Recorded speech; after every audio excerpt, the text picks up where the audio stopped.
Hello everyone, welcome to my channel, or welcome back to my channel. This is my first video of 2023, so I'm super excited. The theme for 2023 for me is travel. We are doing so many exciting things coming up this year, and there's so many life changes coming up, and I'm really excited to be able to share them with you guys, so thank you so much for being here. As this is the first video of the year, I just wanted to take a second and quickly mention what my channel is going to look like and some of the exciting content that is coming up. So first of all, I'm graduating with my BCom in International Business and my BA in Communication and Media Studies in April. I'm so excited. This has been 5 years in the making. I'll be done university, which is so wild. And then in May, I'm going on a little side quest to Greece with my friend as a grad trip. And then the moment we've all been waiting for, June 14th, Carson, my boyfriend if you're new, and I are flying to Tokyo from Calgary on WestJet's brand new direct from Calgary to Tokyo flight.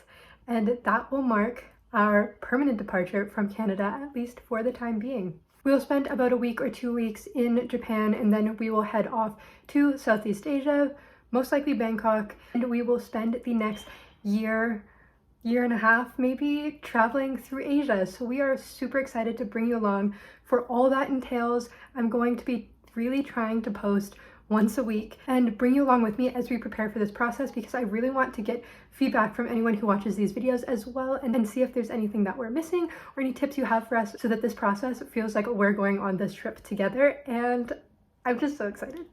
That will bring us to the end of 2023. So that is kind of what my channel is going to look like for the foreseeable future.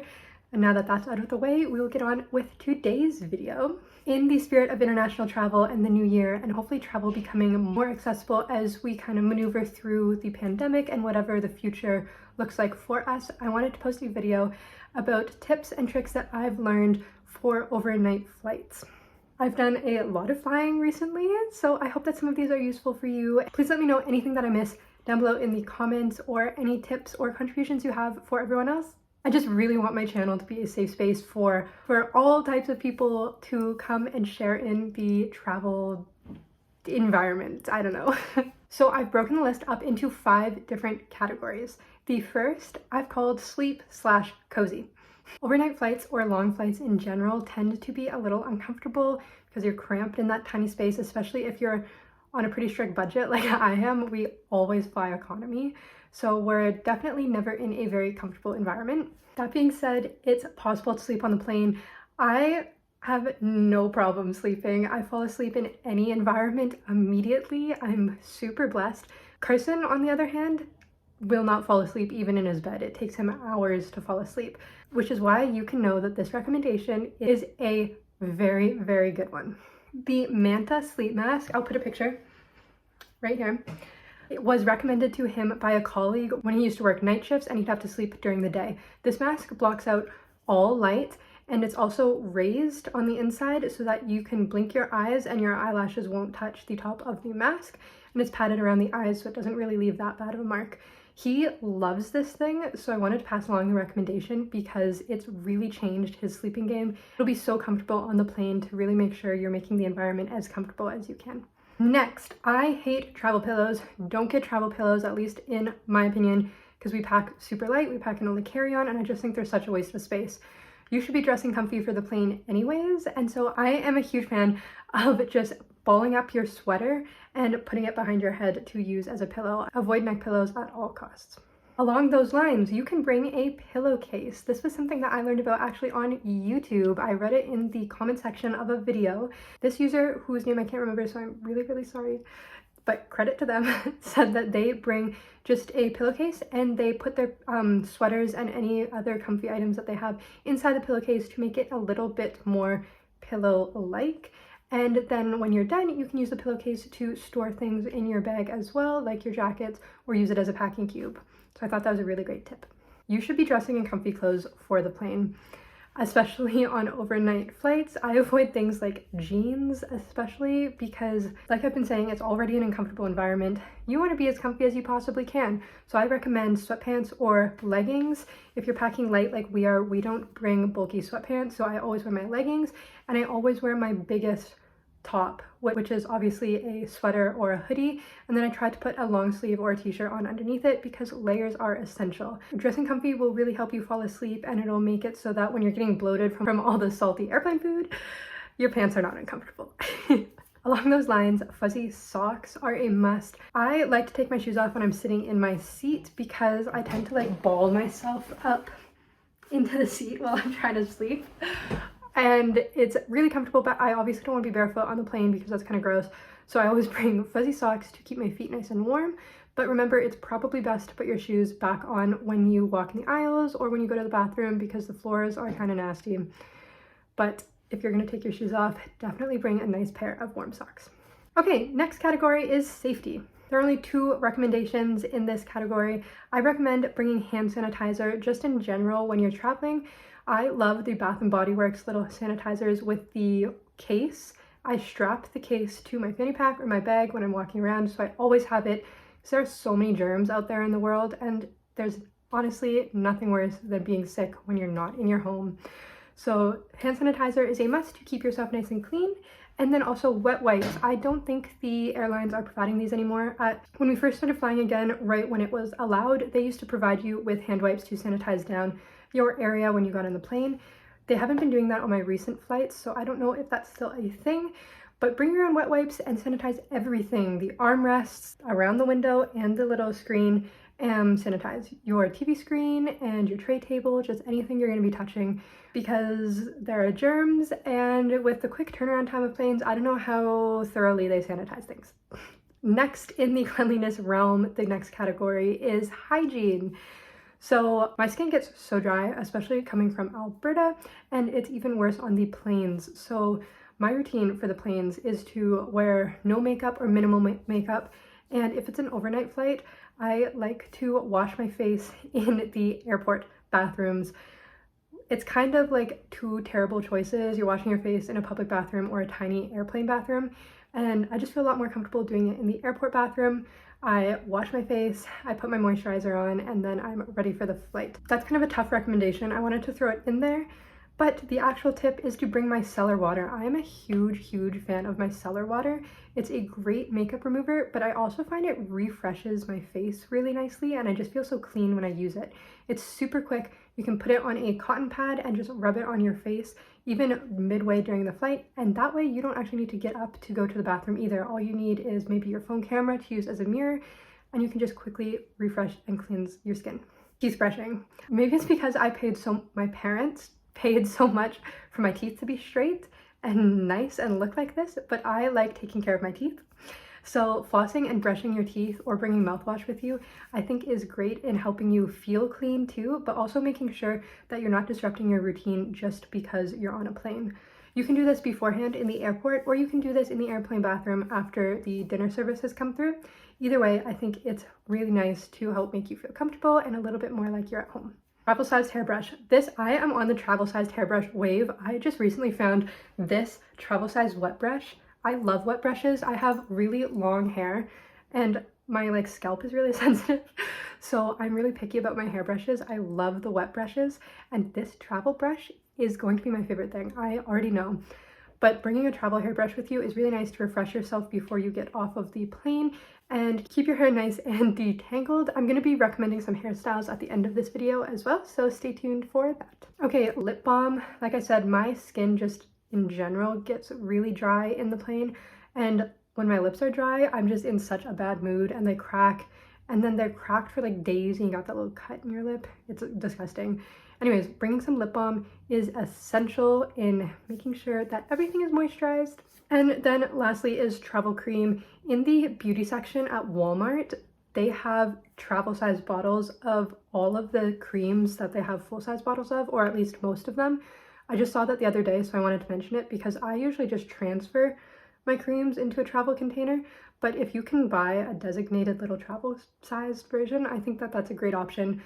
Moisturize your face, moisturize your hands, and just be comfortable. I don't know, maybe I'm weird about my skin feeling tight, but I just like being moisturized.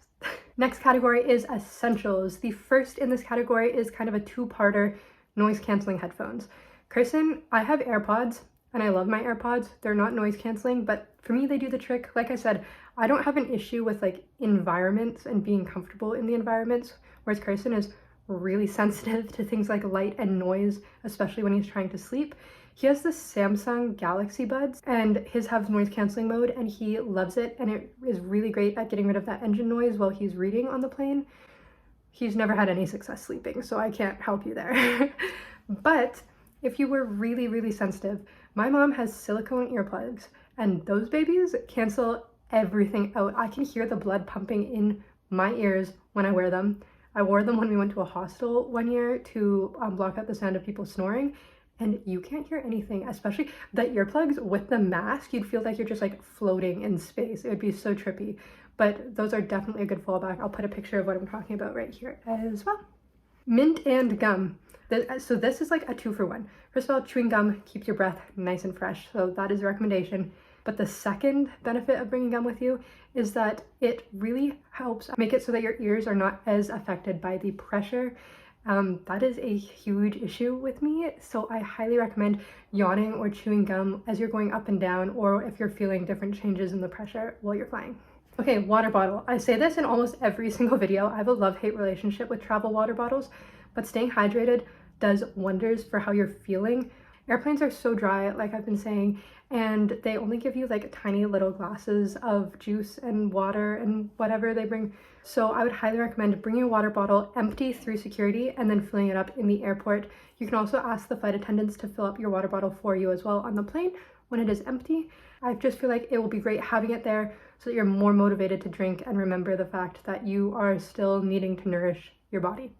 And the last recommendation in the essentials category is food. Even though they're overnight and you're going to be potentially sleeping, you're still stuck in the airplane for like 6 to 10 to 12 hours. So I definitely recommend bringing your own snacks. Airplane food is really, really salty and it's good, but sometimes it's not enough. So I recommend bringing maybe some crackers, some veggies, maybe picking up a sandwich in the airport beforehand.